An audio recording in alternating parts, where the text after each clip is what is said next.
Good morning student. स्वागत है आपका science classes bye Yashpal sir. और इस कड़ी में हम लेसन नंबर 2 का लास्ट पोर्शन आज कर रहे हैं और उसमें यह है अंतःस्रावी तंत्र।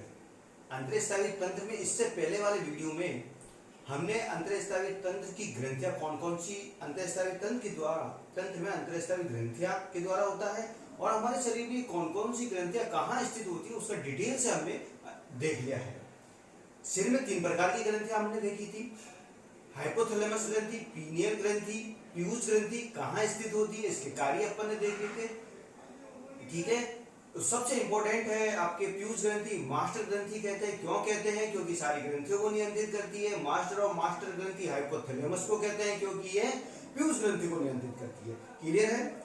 और पीयूष ग्रंथि के द्वारा कौन कौन से हार्मोन होते हैं? सोमेटोटॉपिक हार्मोन होते हैं, ऑक्सीटोसिन हार्मोन होते हैं और कई तरह के हार्मोन होते हैं पीयूष ग्रंथि में, जो बहुत इंपॉर्टेंट है। आप वीडियो नंबर 9 में आप जाकर देख सकते हैं। और आज हम लेते हैं पीयूष ग्रंथि। सिर हो गया। सिर के बाद में आ जाते हैं गले में। गले में ये आपकी श्वास नली है, श्वास नली। और श्वास नली में जो ग्रंथि स्थित होती है उसको कहते हैं थायराइड ग्रंथि। तो कहां स्थित होती है? श्वास नली की दोनों ओर थायराइड ग्रंथि स्थित होती है। तो अपनी 4th वाली ग्रंथि होती है थायराइड ग्रंथि।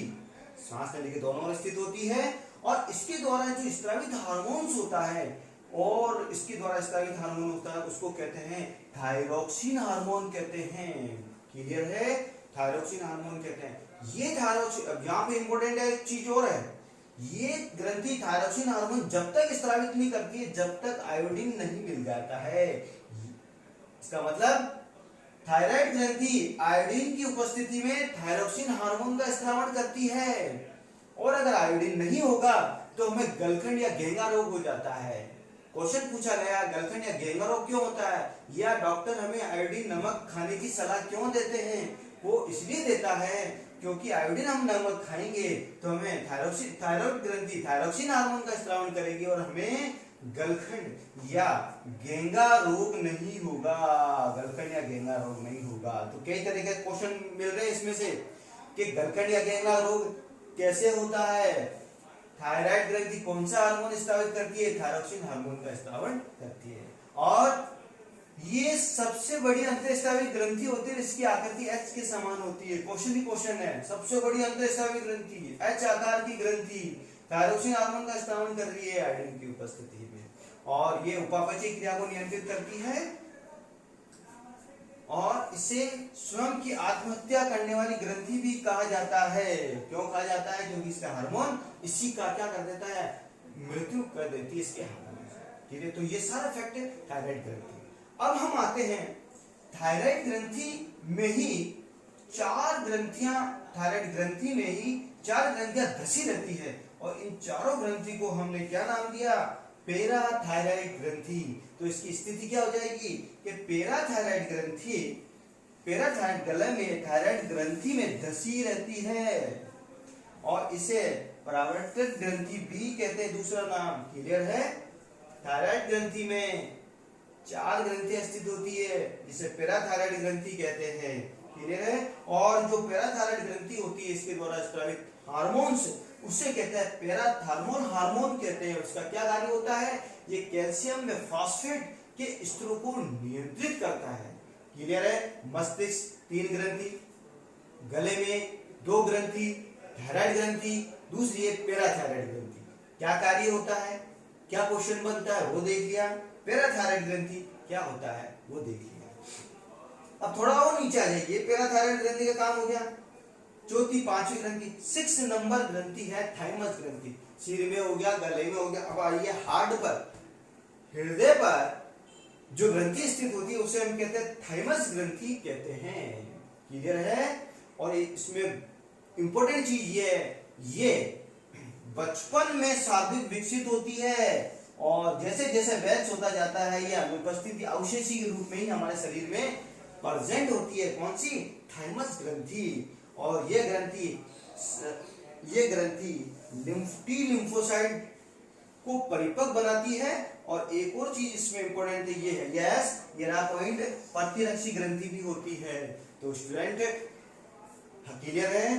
थायराइड ग्रंथि, पैराथायरॉइड ग्रंथि, नीचे आ जाइए हार्ट पर कौन सी ग्रंथि, थाइमस ग्रंथि, जो बचपन में शाब्दिक विकसित होती है और वृक्ष में अनुपस्थित या अवशेषी के रूप में होती है, ये प्रत्यलक्षी ग्रंथि भी आ जाती है। क्लियर है?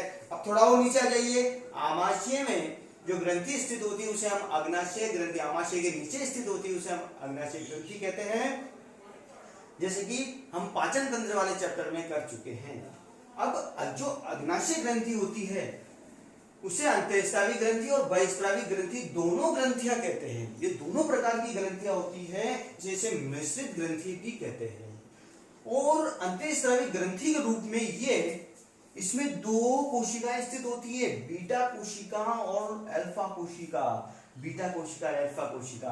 बीटा कोशिका के द्वारा इंसुलिन हार्मोन का स्रावन किया जाता है। क्वेश्चन पूछा गया है कि अग्नाशय ग्रंथि की कौन सी कोशिका के द्वारा इंसुलिन हार्मोन का स्रावन किया जाता है, तो आपके क्वेश्चन आंसर क्या होगा, बीटा कोशिका के द्वारा इंसुलिन हार्मोन का स्रावन किया जाता है। अब साहब इंसुलिन हार्मोन का स्रावन हो गया तो इसका कार्य भी बता दीजिए। इंसुलिन हार्मोन क्या करता है, हमारे जो रक्त में शर्करा की मात्रा को कम करता है।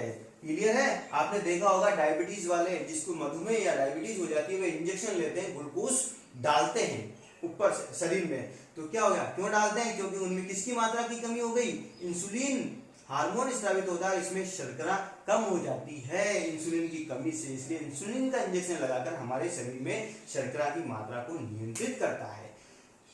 अंतःस्रावी ग्रंथि में ही अग्नाशय की अंतःस्रावी ग्रंथि में अल्फा कोशिकाएं पाई जाती है जो ग्लूकेगॉन का स्रावन करके, कौन सा स्रावन करती है भाई, ग्लूकेगॉन का स्रावन करती है, और ये जस्ट इसके विपरीत कार्य होता है, ये रक्त में शर्करा को क्या करता है भाई, बढ़ाता है।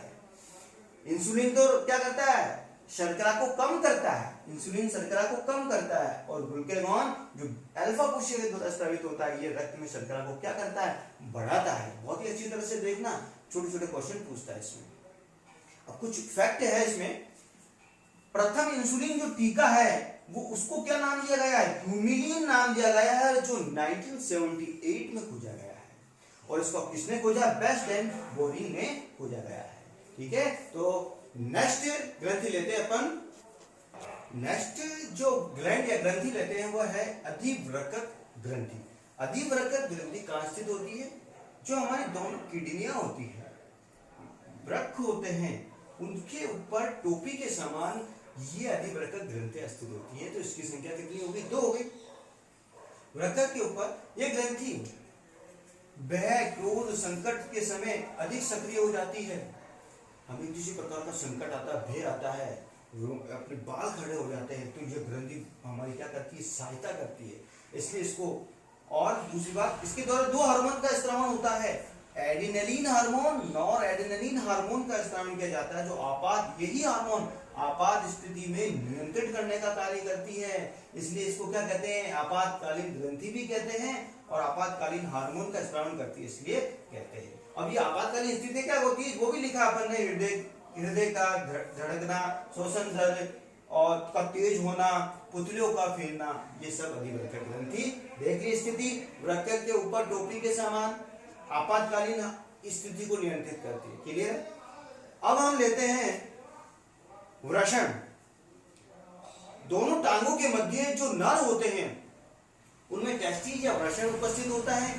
ये केवल नरों में ही पाई जाती है, ध्यान रखना, ये केवल नरों में ही पाई जाती है, और मादा में क्या स्थित होती है, अंडाशय स्थित होता है।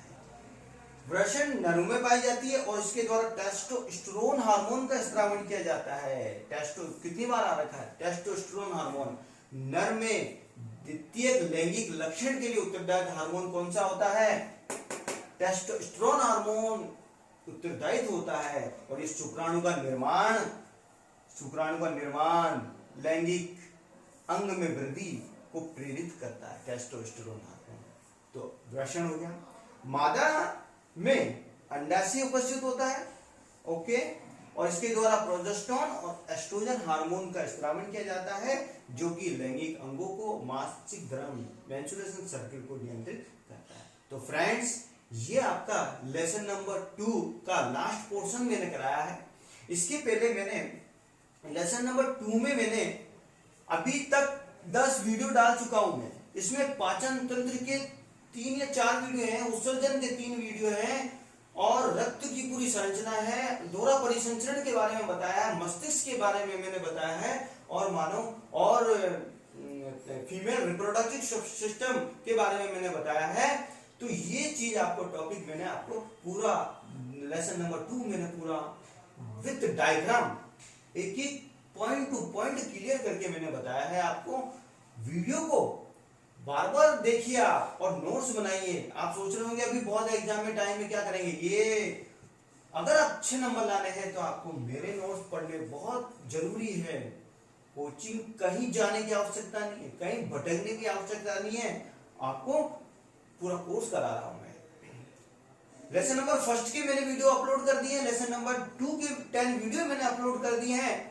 आप घर बैठे आराम से इसकी स्टडी कीजिए, अपने फ्रेंड्स को बताइए, इस चैनल को सब्सक्राइब कीजिए। जो नया जो वीडियो आए आपके, जो क्या होगा आपको मालूम पड़ सके, जैसे मैं अपलोड करता हूं आपको इसकी इंफॉर्मेशन हो जाती है। क्लियर है? और इसको सब्सक्राइब कीजिए, लाइक कीजिए, शेयर कीजिए। जो आपके फ्रेंड्स हैं घर बैठे हैं, वो बहुत ही दुविधा में है कि सब हम 9th पास कर चुके हैं, 10th में आ चुके हैं, ना हमारे पास किताब है, ना किसी प्रकार का गाइड है, गाइडलाइन है, हम क्या करें। तो अपने फ्रेंड्स को बताइए कि यूट्यूब पर science classes bye Jaspal sir पूरा कोर्स करा रहे हैं, और आप घर बैठे ऐसे ही स्टूडेंट के, मेरे स्टूडेंट के 92 नंबर नहीं आते हैं,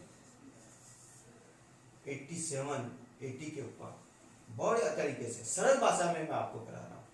ठीक है फ्रेंड्स, तो कल हम मिलते हैं लेसन नंबर 3 के साथ जेनेटिक्स, जिसके मेंडल के बारे में बहुत डिटेल से हम करेंगे, कौन सा पौधा लिया है, इसमें क्या प्रयोग किया है। क्लियर है? और ये मैं फिर बता रहा हूं आपको, जो मैं बायोलॉजी का ये पोर्शन करा रहा हूं आपके, जो सारे कॉम्पिटिटिव एग्जाम में आता है, बीएड में, एसटीसी में, जो भी आर्मी में, ठीक है, सब तरीके से, तो आप अच्छी तरह से देखिए। Thank you very much.